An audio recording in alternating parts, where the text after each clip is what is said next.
All right, folks, back on the Bossman show with the new head coach, the Louisiana Tech Bulldogs out of Conference USA. It's Talvin Hester. He comes back home after a year away. Coach Hester, how you doing, man? I'm How you doing feel back good. in Rustin, man? And the I-20 quarter over there. Hey, man, I'm home, man. I'm from off 520 in Arlington, Texas, so I'm back home, man. I hear that, coach. So, man, how does it make you feel, man, if I get you your first head gig after being assistant all these years, man, putting all those hard yards, man, and grinding that now you get lead your program once it's over now? You know what? It's a dream come true. I'm being really honest with you, man. You start working, and when you first get into the business of coaching, you just want to be around the game. And as you get older and move on and progress, you start getting that itch to get your own program one day and start striving to do the things that it takes to get one. And not everybody does. So I'm blessed. I'm thankful. I'm not gonna let these people down in my first opportunity. We're gonna work here. No doubt, man. No doubt, man. Excuse Coach Hester for you. When did you decide you want to get in the coaching business, man? I know my dad's a coach, 81 years old, and my dad says a lot of guys text him this day, talking about thanks, coach, and about all that good stuff, man. So for you, what was your inspiration getting into the business, and what would kind of say, hey, I want to become a head coach and eventually head coach? You know what? Well, I wanted to start helping young men. To make a long story short, didn't know what I wanted to do when I came out of college. Started working at Delta Airlines. Phone kept ringing in my ear, man. I was like, this ain't for me. Guy that I knew that taught me how to play called me back and said, man, I heard you were back in town, man. Come help me teach some of these young kids. And I started in AAU, to be really honest, and not a shoe team, not a power team, just a team to help local kids. And I loved it. I joked that I couldn't get any college coaches to listen to me and come to recruit the kids. So I figured it'd be easier to be on the other side and then just come back and get them. So I did. I went to a little local junior college, asked them, can I help? And 20 years later, I got my own Division I job. No doubt, man. That's so good how you cut your teeth in the business on the side of the ledger. So you knew what Yeah. you're looking for already. So you was one of them guys who knew what the players were about, because as you said, sometimes college coaches had a mindset on certain dudes, and they may miss a diamond in the rough because well, he ain't got the right name, or he ain't with the right shoe company. So the fact that you had that experience on the other side of it, man, it's gonna help you find those brothers who can really ball for you. It really can help you all win the CFC title, man. And that tough conference you all got out there, man. That's it. That's it. That's it. I always trust in my own eyes. No doubt, man. And you know what? Mexican Kids Coach Hester, I was a co-host at one time in my life, I was thinking about how I ask a question, who I'll book on the show, do a segment this way and that way. So for you, how'd you kind of Mhm. prepare yourself to become a head coach with the guys you worked for, kind of your responsibilities doing your scouts, and how'd you kind of prepare for this opportunity you have right now? I was blessed to work for some good people. And they didn't do anything but put you in those situations. I mean, from the guy I hired here, Coach McGraw, who was the first coach that gave me opportunity. He's won 4 national championships at junior college. Then I was blessed to be able to work for a guy named Danny Casper, who is his win percentage in the state of Texas at Stephen F. Austin. Of course, people know them as one of the past Cinderellas. I worked there for him for a few years, and then Kelvin Sampson at Houston. And it just kept going on. Paul Mills, Byron Rim, Andre Payne, George Nessman. I just worked for a bunch of good people, Mark Adams, and then Eric Kunkel when he brought me here to Louisiana Tech 4 years ago, actually now, 4 years ago. And they all prepared me. Just they demand greatness. They demand every day, being there every day, giving the right energy and effort. And just being there for the young men. And when you do that and you're around it so long and you see what works, I have an old friend always said, when you know the recipe to chocolate chip cookies, you just want to bake some of your own. So it wasn't something I did. It's more so who I was blessed to be able to work for and learn from. And how is it cool knowing a lot of guys on the roster, you recruited them already, and you can keep those guys going into the portal? So how good is it to get reactivated the guys who you recruited, who know you personally, and who you got big relationships with already? Because as we know, I both know in this business coach, it's rapport relationships is the main thing, how to keep guys on your team and not lead them going that portal. Right. It's really good because I can concentrate on basketball. And there's a few guys I didn't get to coach, but I actually was part of the recruiting process with them. So pretty much everybody on this team I touched at one point, to be honest. So it makes it a lot easier. I come in, I have a relationship with them. I know some of their strengths and weaknesses. Actually, even the ones I didn't coach, just guilty. You care about the kids that you used to coach. When I be at home, I record every Louisiana Tech game that came on television, and I was at Tech Tech. And in my free time, and I had a few moments, I wouldn't watch live TV. I'll go watch my old players, call them and check on them, make sure they were good, doing what coach wanted, keeping their heads right, just because you build relationships with these people and their families will call me after they watch a Texas Tech game.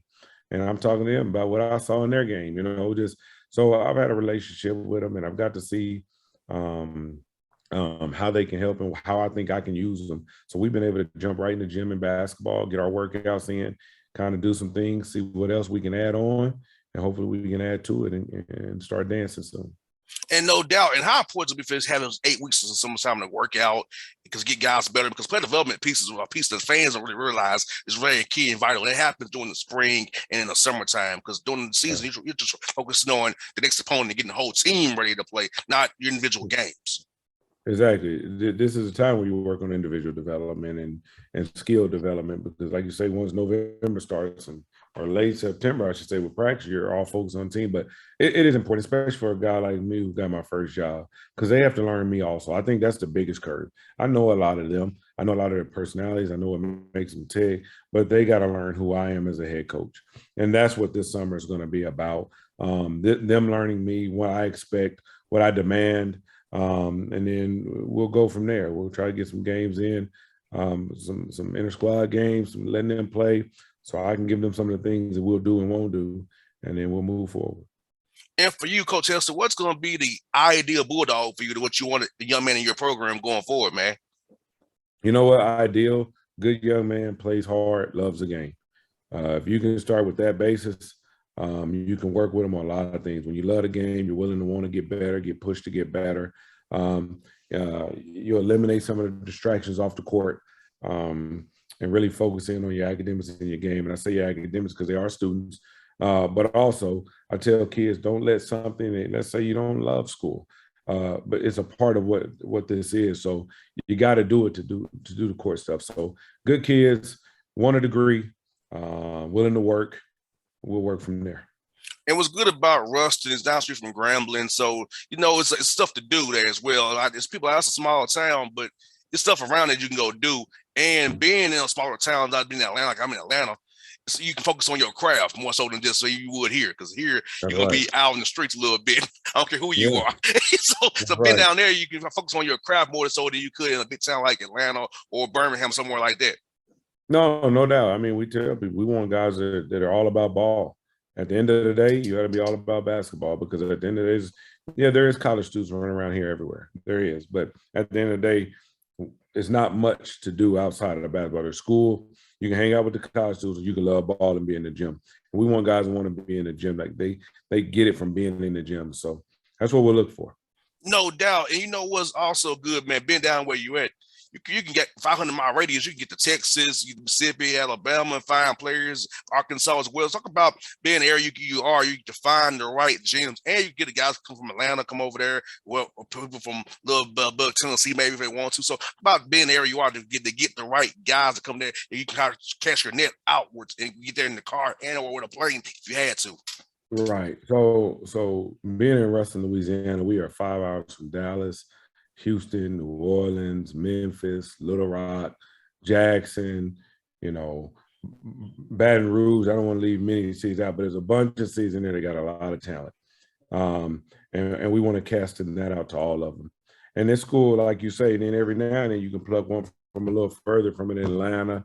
This school has always been good at Florida. Go figure, Has always had really good players like Eric McCree and Jacoby Boykin and the Speedies, always had really good players from Florida. So if we're really good within our 5 hour radius and we can pluck a few from outside of there, I think we can continue tradition and build on what's been already established here. And the foot for the Conference USA helps too because it's in Tennessee, Kentucky, New Mexico State's coming in there. So that's El Paso, Texas there as well, pretty much there. So the foot for the conference helps you as well because you can kind of just by playing that visibility, knowing who the Bulldogs are. I might want to play for them as well. Exactly. No, exactly. And our footprint is wide. It's a wide net. It's in Florida. It's up in Virginia, all the way to the other side of Texas and New Mexico. When we're on the road, we'll wear our stuff proud. We'll play hard, make the people around here happy. and our administration happy, we'll represent the right way, and hopefully some future Bulldogs will take notice. Coach, yes, tell me about Atlanta and recruiting here. Talk about the players here, the programs here, basketball-wise, and all the talent here in the ATL that you've had to recruit over the years, man, because I feel like there's a lot of coaches come here to find talent. So talk about the talent here and how it's taught here in Atlanta, high school-wise, and then the AAU level. You know, it's so crazy. We talk about, I laugh about this, like, when you're in Texas, everybody says, man, I want a guy that can recruit Texas. And then when we're in Louisiana, I want a guy that can really recruit Louisiana. But what's so crazy, when you're in Georgia, really all you need is a guy to recruit Atlanta. Like, not a whole thing. You recruit Atlanta and you got enough for everybody, you know? So, you know, I recruited a kid named Mike Griffin years and years ago when I was at Prairie A&M. And man, he was an exciting young dude to watch. That was the first kid I ever kind of went out there to recruit, and wasn't really on a lot of people's radar. He was only about 5'8", but he came to be one of the best players in the SWAC. As a freshman, he was dynamic for us. And after that, I just fell in love with going out there to recruit the area. Haven't done it much lately, but I hired some assistants that have went out that way quite a bit, so we can get out there more. It's right off I-22. We keep talking about the I-20 corridor. It's right off I-20, so we want to take advantage of it. No doubt. And I will tell you this, Coach, guys have told me this off the record, that they've got guys put on my show. So I can tell you that for sure. Guys listen to the show. So I'll tell you, some West Coast coaches told me, they got some guys from Atlanta listen to my show. They told me, listen to JR's show, and I heard about you, so I came. So the show helps as well, Coach. I'll tell you. Hey, man. Let them know we're going to be out there. Yes. Yes, sir. Yes, sir. That Coach. Now, so I know you've been in a while, but when you come to Atlanta, we love to eat at when you come to town, Coach. We love to eat at when you come to the city. Well, you know, I got family there. You know, my favorite is Mary Mac's Tea Room. Yes, I always sir. go to Mary Mac's when I come in town, man. I try to do that. But I got family out in like Ellenwood and Decatur and up in Snellville. So I get out there quite a bit to see them.